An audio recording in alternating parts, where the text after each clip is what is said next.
창세기 10장 21절 셈은 에벨 온 자손의 조상이요 야벳의 형이라. 그에게도 자녀가 출생하였으니 셈의 아들은 엘람과 아수르와 아르박삭과 룻과 아람이요 아람의 아들은 우스와 홀과 게델과 마스며 아르박삭은 셀라를 낳고 셀라는 에벨을 낳았으며. 그렇게 하다가 근데 그 다음에 셈의 후손들이 있어 나오는데 셈이 통해서 언약 백성들이 셈의 계보로 나와요. 이게 근데 셈을 제일 뒤에 기록한 거예요. 우리 같은 제일 형이잖아요, 셈도. 근데 앞에 기록하지 않고 제일 뒤에 기록한 거예요, 이게 지금. 그래서 셈이라는 이름이라는 뜻이에요, 그게 그냥 이름. 이름인데 권위나 명예, 명성. 권위도 이름이잖아요. 그 사람 어떤 권위를 가진 사람은 명성 같은 거. 그 사람은 어떤 명성이 높다 그러잖아요. 이름이 높이 드러났다 그런 거잖아요. 그런 뜻이에요. 그런데 이게 이제 동사가 되면 어디 두다. 어느 자리에 두다. 위치에. 그러니까 지명하다, 부르다 그런 뜻이에요. 이름이라는 거는 부르는 거 아니에요. 부르기 위해서. 부르다라는 뜻이에요. 그래서 하나님이 구원의 자리에 두기 위해서 권위와 명예로운 이름으로 지명하여 부르신 자. 그가 누구이라면 하나님 백성이에요. 권위와 명예로운 이름으로. 그죠? 하나님의 자녀라는 거, 하나님 백성이라는 게 권위와 명예로운 이름이잖아요. 구원받은 백성이. 그들은 누구냐? 하나님이 하나님 백성 자리에 두려고 지명하여 불러온 자들이라는 거예요. 그가 하나님 백성이에요. 그 사람들이 하늘나라 백성이고 성도의 조상이 셈이라는 거예요. 우리의 조상이라는 거죠. 그럼 우리 믿는 하나님 백성들은 누구냐? 하나님이 권위와 명예, 하나님의 자녀라는 권위와 명예를 가진 자들이고, 우리들은 누구냐? 하나님이 지명하여 불러가지고 그 구원의 자리에, 거기 하나님의 백성의 자리에 갖다 놓은 자들이라는 거예요. 그게 하나님의 백성이라는 거예요. 그래서 그 이름이 셈입니다. 그리고 여기 보면 이렇게 셈은 에벨 온 조상이요 이렇게 했죠. 근데 셈의 아들 중에는 에벨이라는 이름이 없어요. 22절에 보면 셈의 아들은 엘람과 아스로와 아르박삭과 룻과 아람에 이렇게 되어 있잖아요, 지금. 거기에 에벨이라는 아들은 없잖아요, 지금. 근데 에벨의 온 자손의 조상이요 이렇게 했잖아요. 에벨이 누구로 보면 손자예요, 손자. 24절에 보면 셈의 아들 중에 22절에 아르박삭이 있잖아요. 셋째 아들이 아르박삭이죠. 그 아르박삭의 아들이 24절 셀라예요. 그다음 셀라의 아들이 누구면 에벨이에요. 그죠? 4절에 보니까. 그런데 셈은 에벨 온 자손의 조상이 이렇게 했단 말이에요. 그렇게 하지 않고 셈은 엘람 온 자손의 조상이고 이렇게 하든가 해야 되잖아. 맏아들이 엘람이잖아요. 근데 증손자 이름을 한 거야. 에벨의 조상이라고 이렇게 한 거야. 그리고 22절에도 보면은 에벨의 그때부터는 에벨 아르박삭이 24절에 셀라를 낳고 셀라는 에벨을 낳고 에벨은 두 아들을 낳고 이렇게 쭉 나가는 거예요. 족보가. 앞에 다른 아들들의 족보는 아수냥 이렇게 쭉 한 거예요. 그래서 왜 그러면 에벨의 조상이라고 하느냐? 셈은 그 증손자 에벨의 온 자손의 조상이라고 그렇게 소개를 하잖아요.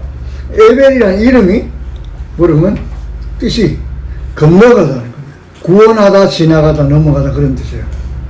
그게 뭐냐면 지나가다니 이브리자 히브리인이라는 단어. 그게 건너가다는 뜻이에요.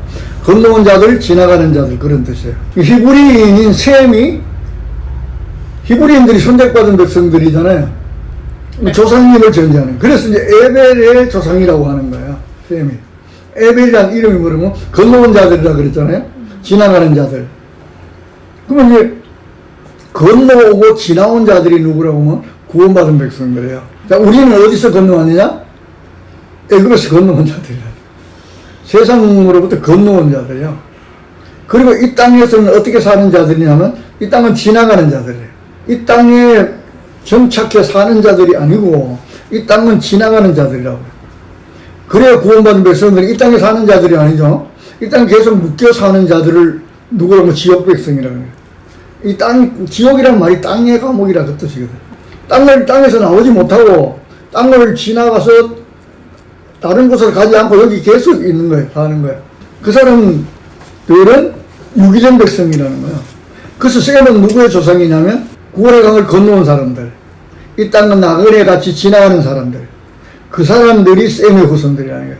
셈은 그 사람들의 조상이라는 거예요. 에벨이라는 단어가 그런 뜻을 가지고 있는 거예요. 히브리, 이브리인들. 그래서 에벨의 조상이요 그렇게 한 거예요. 그랬죠? 셈은 누구라고? 에벨의 온 자손의 조상이요. 그렇게 했죠. 21절에. 그래서 증손자 에벨의 조상이라고 한 거예요. 뭔 말인지 알죠? 그 다음에 야벳의 형이라. 야벳의 형이라고 굳이 그랬죠. 그 말을 왜 했는지는 모르겠는데 형이라는 건 우리가 이제 이렇게 번역할 때 형이라고 했어요. 셈이 큰 형이니까. 사실 이건 그냥 형제라는 단어인데 여기 보면 25절에 밑에 보면 벨렉의 아우의 이름은 욕단이요 그렇게 있죠. 그 아우라는 단어하고 셈은 야벳의 형이요라는 그 형이라는 단어가 똑같은 단어예요. 그래서 한 권은 형이라고 번역하고 한 권은 아우라고 번역. 이렇게 된 거야. 근데 사실 이 단어는 그냥 형제라는 단어예요. 그런데 우리는 셈이 맞아들이니까 야벳의 형이라고 그렇게 한 거예요. 다시 히브리어에서는 형, 동생 뭐 이런 단어들이 없어요. 큰 자, 작은 자 이렇게 하는 거예요. 그래서 함을 작은 자를 했잖아요. 작은 아들이 이렇게 했다고 하죠. 그러니까 형제라는 단어입니다. 그래서 우리는 그 습관적으로 셈이 장자라고 하니까 그 이해를 돕기 위해서 그냥 음이 번역을 한 거예요. 장자니까 형이지 뭐 이렇게 번역을 한 거예요. 그래서 셈이 함이 아닌 야벳과 형제라고 강조하여 셈이 야벳하고만 형제가 아니라 함과도 형제죠. 형과도 같은 형제 아니에요. 근데 야벳의 형제를 이렇게 예쁜 거예요. 함을 빼버렸어. 특히 야벳의 형제라고 강조한 거 야벳의 형이라고 굳이 안 해도 되죠. 형제인지 알잖아 우리가. 다시 말하면 이것을 왜 그러냐면 선택받은 셈이 가는 길에 함께 동행하는 자가 누구야? 함이 아니고 야벳이라는. 그래서 야벳을 축복할 때 그렇게 하잖아요. 노아가. 야벳은 셈의 장막에 거하게 된다. 그렇게 축복을 했을 거예요. 그래서 같이 간다는 거. 그럼 함의 후손은 왜 같이 안 가느냐? 함의 후손은 같이 가는 족속이 아니고 함의 족속들은 대적하는 족속들. 그 후손들이 다 막 가나안 족속, 아수르, 막 바벨론 다 거기서 나오잖아요. 함의 후손들 나오잖아요. 대적하는 자들이요. 그래서 이제 야벳의 형제라 그렇게 한 거야. 그 다음에 셈의 22절에 보면 셈의 아들은 셈의 아들이 4명, 5명이야? 이렇게 설명 쭉 나와 있잖아요. 아스루와 알람은 여기 뭐 아스루하고 아람이 있잖아요. 이거는 이스라엘 역사에서 보면 대적이에요. 아스루는 막 대적이잖아요. 북이스라엘이 아스루에 멸망해버렸다니까요. 그가 누구냐면 셈의 아들 중에 그런 족속이 있는 거예요, 거기에서. 지금 말하면 하나님의 백성들인 우리 가운데도 하나님의 빛이 찾아오고 생명이 찾아와서 구원받고 살아나가 보면 우리 안에는 뭐가 있어요? 빛만 있는 게 아니라 어둠이 있잖아요. 셈의 후손들 가운데도 항상 갈라진다. 두 대지가 함께 같이 나와요. 그래서 아스루 아람은 같은 선민의 대적자이므로 빛과 어둠을 가르시는 하나님이 새 창조 사역이 계속되며 여기서도 그러잖아요. 셈의 빛의 자손만 있으니까 거기에 또 갈라지는 자손이 나와요. 대적자들이. 계속 그렇게 나오는 거예요, 이게. 이 역사과 공간을 존재하는 계속 어떻게? 종말까지 그렇게 가는 거예요. 빛과 어둠이, 선과 악이 계속 싸우면서 가게 되어 있는 거예요. 그래서 셈의 후손 중에도 그런 대적자가 나오는 거예요. 그래서 다 종말까지 가야 구원이 완성되는 거잖아요. 그때 가면 이제 필요 없겠죠. 이것은 세기 종말만을 뜻하는 게 아니라 구원받은 하나님의 백성의 모든 현실이다. 우리도 안에 어떻게 셈의 후손이지만 우리 안에 여기 보면 아르박사스나 셀라 같은 거 있는가 반면에 아스루와 아람 같은 속성도 우리 안에 있다는 거예요. 그래서 그렇게 싸움 가겠다라는 거야. 지금 어둠인 사망의 존재에게 생명의 빛이 오므로 우리가 원래는 어둠과 사망이었잖아. 빛이 오므로. 빛이 오므로 빛과 어둠 생명과 사망이 서로 대적하게 된다 그 말이에요. 우리가 빛이 우리인데와 구원받으면 우리 안에 어두운 것도 있고 빛도 있잖아요.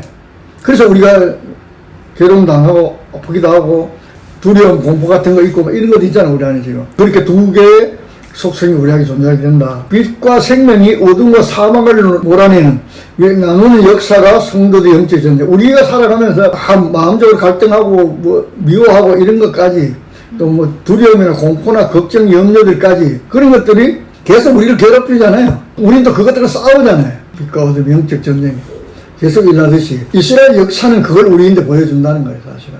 그래서 셈의 후손들 가운데도 대적자도 나오는 거예요.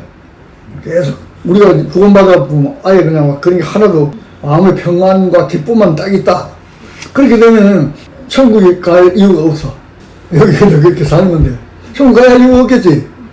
그렇잖아요. 천국에는 그런 게 없잖아. 뭐 둘이 걱정, 근심, 뭐 염려 그런 게 없잖아. 거기는. 여기는 있잖아 지금. 근데 그 여기 있을 동안에는 그게 계속 싸우면서 가야 되네 그거랑. 그래서 이스라엘 역사가 그렇게 되잖아. 맨날 어둠과 싸움에 간다. 그래서 셈의 아들 중에는 아수르도 있고 아람도 있다. 아람이 강력한 힘을 가지고 있거든요. 이스라엘 역사 속에서.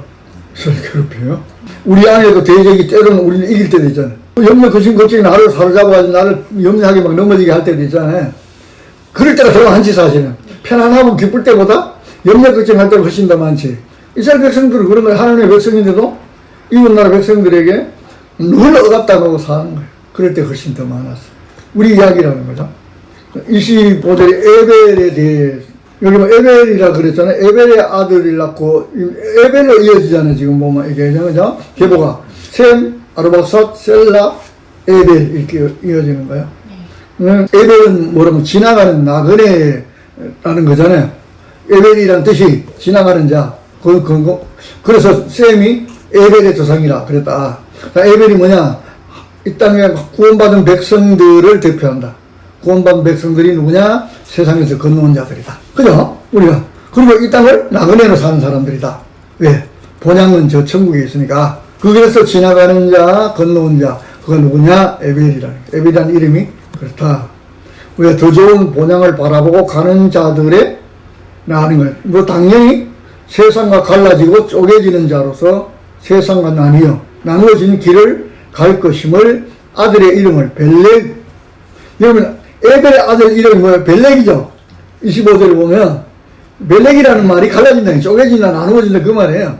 그러니까 뭐냐면 에벨은 구원받은 백성인데 세상에서 나오고 세상에서 건너와서 이 땅을 나그네로 본향을 향해 가는 자들인데 그들은 누구냐 하면 세상에서 나왔다는 말은 세상으로부터 쪼개졌다는 거 아니야.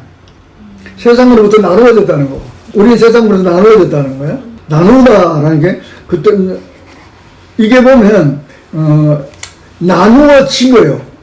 하나님에 의해서 나누어진 거예요. 우리가 스스로 나누어진 게 아니고 하나님이 나누어 놨어요. 아예 스스로 그렇게 나누어진. 그래서 에벨의 이 아들 이름이 벨렉이 나누어짐으로 세상과는 구별된 자들의 조상임을 밝힌다. 누가? 에벨이 구별된 자들, 하나님 백성들, 우리가 나눠진 자들, 구별되진 자들. 그 아들 이름도 그렇게 벨렉이라고 짓는 거예요. 11장에 선택된 자들의 계보만 기록된다. 그래서 11장부터는 어디 나오냐면 하나님의 계보들만 쭉 이렇게 나오는 거예요. 구원받은 백성들의. 지금부터 우리 25절까지 했잖아요. 26절부터는 어떻게 해요? 계보들이 쭉 나오잖아요. 욕단은 또 누굴 낳고 뭐 누굴 낳고 쭉 이렇게 31절부터도 이렇게 되어 있지. 위에 족속들이 셈의 족속들이 쭉 나오고는 이들은 셈의 자손이니 31절에 그 족속과 언어와 지방과 나라대로였더라. 갈라졌다는 거예요. 다 다른 종족으로 다른 족속으로 여기 나오는 사람들의 이름은 뭐라면 다 그 족속의 조상들이에요.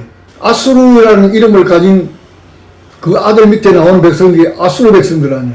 아수르 나라 백성이에요. 아들 이름이. 근데 이들은 그 백성들 족보에 따르면 노아의 자손의 족속이요. 홍수 후에 이들에 의해서 땅의 백성들이 나뉘었더라. 32절에 그렇게 했죠. 이 홍수 후에 이들이 딱 나눴어요. 다 나눠졌어요. 이제 막. 다. 이제 이들을 조상으로 해서 세상의 인종이 번져게 나갈 거야. 홍수 후에 다. 이렇게. 언어고 뭐고 종족이 뭐고 사는 땅도 다 나누어졌더라는 거예요. 그리고 이제 11장으로 넘어가잖아. 이렇게 돼 있어요. 11장 1절에 뭐라고 돼 있어? 온 땅의 언어가 하나요. 말이 하나였더라. 그렇게 했죠. 이제 방금 앞에 우리가 읽을 때 32절에 어떻게 됐다 그랬어? 언어하고 종족대로 딴 거 다 나누어졌다 그랬잖아요. 나누어졌다 그랬잖아요. 노아의 후손들로 통하여 온 땅의 언어와 족속이 말이 틀리니까 민족이 틀렸다는 거죠. 근데 왜 같은 노아의 후손들인데 언어가 왜 틀렸는지는 모르겠어요. 각자 다 똑같은 언어 쓰면 될 텐데 나라가 다 갈라졌다는 거예요. 또 각자 형제가 많으니까 각자 살림나서 따로따로 살았다. 그건 말이 되잖아 민족으로. 근데 언어가 각자 틀리게 되었는지 몰라. 그럴 때부터 그랬는데 11절에 오니까 하나라는 거예요. 언어가 하나요, 말이 하나였다. 이렇게 했죠. 옛날에는 뭐 구음이 하나요, 말이 하나였다. 막 그렇게 했어요. 언어라는 건 뭐야? 문자죠. 말과 문자가 하나였다. 그 소리 하는 거 아니야, 지금. 언어라는. 그래서 10절에 다 나누었는데, 언어와 문자와 지역이 나누었는데, 다시 또 언어와 문자가 하나라. 앞뒤가 지금 안 맞는 이야기 하는 거잖아요, 이게 지금. 그죠? 못 썼네. 그래서 이게 왜 이렇게 되느냐. 주석하시는 분들도 이런 것들이 이제 되게 어려운 거야. 앞에 다 나누었다 해놓고 뒤에 와서 또 하나를 하면 어떻게 돼? 이게. 앞에서 하나였는데 세월이 지나면서 갈라졌더라. 이렇게 하면 말이 되잖아요. 거꾸로 해본 거야, 이게 지금. 갈라졌었는데 이제 와서 또 하나라 그랬다.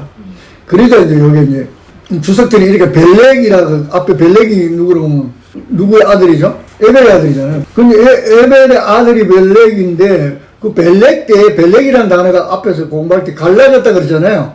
쪼개지고 나누어졌다 그런 뜻이라 그랬잖아요. 그러니까 바벨탑 사건이 지금 왜 이거 언어가 하나요, 말이 하나, 이 말 왜 하나 그러면 밑에부터 뭐 나와요? 바벨탑 사건 따라 나오는 게 지금 그 이야기 하자고. 그래서 바벨탑 사건 이후에 언어가 하나님 혼자 배양이 흩어졌다 그랬잖아요. 그래서 이 바벨탑 사건이 이 벨렉 시대에 있었다 그렇게 하는 거예요. 그래서 벨렉의 이름이 쪼개지고 나누었다라는 그런 뜻을 가졌다는 거예요, 이게. 그럴 때 갈라졌단 말이에요. 그렇게. 아무 근거 없어요.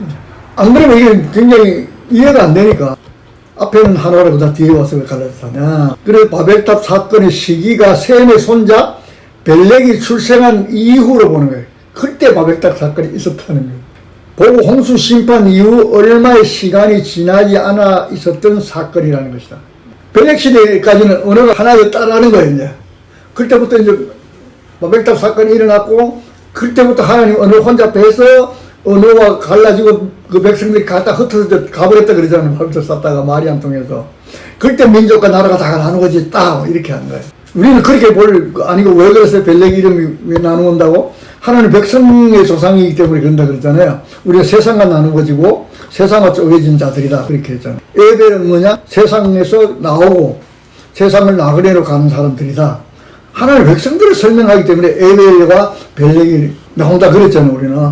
근데 이제 언어 때문에 이제 주석가들은 그렇게 한 거야. 성경의 기록의 시간적인 순서는 사건의 발생 순서로 기록한 역사책이 아니라 하나님의 뜻을 전하기 위한 도구이므로 역사의 기록 방식을 준수할 필요는 없다. 역사책이 아니잖아요. 이 사건을 일어난 순서대로 적어놓은 건 아니라는 거예요, 성경은. 어느 사건이 앞에 있었건 이게 순서대로 그렇게 쓰지 않는다는 거야. 당연히 그렇죠. 신약의 사복음서도 보면 예수님의 어떤 사역이 시간적 순서대로 써놓지는 않아요. 그건 뭘로 쓰느냐? 구원을 설명하는데 유익하도록 그 사건들을 갖다 거기 붙이는 거예요. 이 어떤 사건 밑에 어떤 사건을 넣어야 이 복음을 설명하는데, 복음을 증거하는데 이게 도움이 되는가? 이게 따라 편집할 뿐이거든. 시간을 따라 하지 않아요. 그래서 우리가 지금 강의하는 것도 그렇죠. 하나님 뜻을 찾아가는 역사적 사실을 밝히는 건 아니에요. 그죠? 역사적으로 이게 언제 일어났냐, 바벨 사건이 뭐냐, 이건 우리는 그거 안 한다.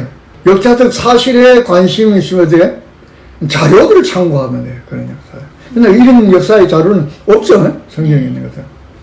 그래서 하나의 언어와 문자 자체가 문제는 아니다. 그리고 온 땅의 언어가 하나요, 말이 하나였더라. 그랬고 2절부터 한번 4절까지 한번 읽어볼까? 이에 그들이 동방으로 옮기다가 신의 평지를 만나 거기 거류하며 서로 말하되 자 벽돌을 만들어 견고히 굽자하고 이에 벽돌로 돌을 대신하며 역청으로 진흙을 대신하고 또 말하되 자 성읍과 탑을 건설하여 그 탑 꼭대기를 하늘에 닿게 하여 우리 이름을 내고 온 지면에 흩어짐을 면하자 하였더니. 그렇게 했죠. 그리고 5절은 왜? 여호와께서 사람들이 건설하는 그 성읍과 탑을 보려고 내려오셨더라. 다시 6절 한번 할까요? 여호와께서 이르시되 이 무리가 한 족속이요 언어도 하나이므로 이같이 시작하였으니 이후로는 그 하고자 하는 일을 막을 수 없으리로다. 그렇겠죠.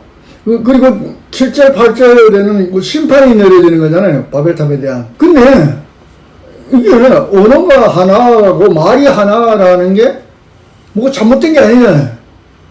근데 여기는 지금 말이 하나고 언어가 하나여서 문제가 됐다 그렇게 했죠. 근데 말이 원래 하나여야 되잖아. 언어도 하나고. 그래서 전 세계 공통어가 있는 거고 막 그러잖아요. 근데 그게 문제가 된다는 거야. 근데 한민족이 한족속 아니에요. 지금 이거 바벨탑 쌓으러 모은 인간들이 한 족속이니까 단일 언어 문자를 쓴 게 너무 당연하죠, 이게. 지금도 그렇잖아요. 한국가가 독립된 언어 문자 쓰잖아요, 그래서. 공통어도 있고, 국제 공통어도 있잖아요. 그리고 서로 다른 언어 문자를 쓰는 국가들도 서로 교류하고 상호 협력해요. 언어가 하나라는 게 문제가 되진 않아요, 이게. 그런데 말과 문자는 당사 상호 간의 어떤 사고 전달을 기록의 도구로서 역할을 합니다. 우리 서로 의사 전달하기 때문에 말과 언어가 필요한 거 아니에요. 그죠? 그죠? 그것도 도구예요. 그걸 우리 사상을 전달하는 도구예요. 그러니까 인간의 사상과 사고를 담는 그릇이라. 말은. 그죠? 말의 사상과 사고를 담아. 말을. 그래서 서로 간에 말이 통하면 뜻이 통한다고 하잖아요. 말이 통해야 된다 그러잖아요. 그리고 이 둘은 의기투합하여 뜻을 정하고 공동 목표를 하며 나갈 수 있다는 말이다. 자, 말이 통하고 뜻이 통하는 사람들끼리 모여야 뭘 하겠죠. 그런데 그 모여가 뜻이 통하는 사람들이 그 뜻이 건전하지 않단 말이죠. 모여서 우리가 뭐 하자. 도둑놈들이 모여가지고 은행을 어떻게 뜰 건가. 의기투합하는 거예요. 말과 언어가 통해가지고. 그렇게 하면 안 되는 거예요, 지금. 그러면 말과 언어가 하나인 게 단순히 하나인 게 문제가 아니라 그 말은 그 사람의 생각과 사상이니까 그 생각과 사상이 같은 자들이 모여서 뭘 한다는 거예요. 그가 영어를 쓰든 한국어를 쓰든 중국어를 쓰든 상관없어요. 모여가지고 하는 게 중국어 쓴다고 해서 사상이 틀린 건 아니잖아요. 뜻이 같으면 같은 일을 할 거 아니에요. 말이 틀려도. 그거는 어차피 같은 언어를 쓰는 거예요, 이제. 그렇게. 단순히 언어와 말이 하나라는 게 문제가 되는 게 아니에요. 그것이 문제가 되는 것은 뭐냐면 의의 죄인들이 뜻과 힘을 합하는 거예요. 마음을 합하는 거예요, 지금. 한 언어를 쓴다는 말은 무슨 말이냐면, 언어가 쓴다는 생각이 같다는 거예요, 지금. 뭘 하겠다는 목표가 같은 거예요, 이게 지금. 근데 죄인들이 힘을 합하면 어떻게 되는 거예요? 하나님을 대적하겠죠. 죄를 왜 지었냐? 하나님과 같아지려고 죄를 지은 거 아니야. 그들이 모이면 하나님을 대적하는 세력이 될 거 아니야, 당연히. 그래서 대적하는 세력이 되는 걸 어떻게 알 수 있냐? 바벨탑 역사가 말하는 거예요, 지금 이거. 그렇게 하잖아, 보면. 이게, 여들이 어떻게 모여갖고, 탑을 쌓아갖고, 하늘에 닿자, 뭐, 이렇게 하잖아요. 사도행전에 보면, 마가의 다락방에서 성령의 역사로, 언어가 각각 나라에서 모든 사람들과 소통이 가능한 거. 그때 언어가 통일되어 버렸죠. 의인인 하나님의 백성들이 언어가 하나됨으로 복음 전대 선언도가 되거든. 언어가 하나 되니까 그때는 언어가 하나 돼서 그 하나 된 게 도리어 복음을 전하는 선언 도구가 됐잖아요. 좋은 일이 된 거 아니야. 언어가 하나인 게 잘못된 건 아니잖아 말이에요. 그 사도행전에 보면 베드로가 설교하니까 다 알아들었다 그랬잖아요. 근데 경찰 여러 나라에서 왔죠. 사도행전 정말 몇 나라 정도 하는 거예요, 그게 지금. 엄청 많이 왔잖아. 그거 4절에서 6절 있어요? 그들이 다 성령의 충만함을 받고 성령이 말하게 하심을 따라 다른 언어들로 말하기를 시작하니라. 그때 경건한 유대인들이 천하 각국으로부터 와서 예루살렘에 머물러 있더니 이 소리가 나매 큰 무리가 모여 각각 자기의 방언으로 제자들이 말하는 것을 듣고 소동하여. 그렇게 하죠. 다시 말하면 그 나라 사람들이 각자 언어로 말했지만 뭘 알아듣냐면 그 사상을 알아듣는, 그들이 전하는 게 뭔지를 알아들은 거예요, 지금. 그게 중요하죠. 복음을 알아들었다는 거예요. 근데 모여갖고 엉뚱한 짓 하겠다라고 하는 인간들이 모이면 어떻게 하는 거예요? 언어가 하나 되면, 그런 사람들이 하나 되면 나쁜 짓 하겠죠. 그래서 세상 사람들에게 너무 친숙한 말씀이라, 다양한 22절에서 9절까지 쭉, 이 바벨탑 사건 이야기예요, 지금.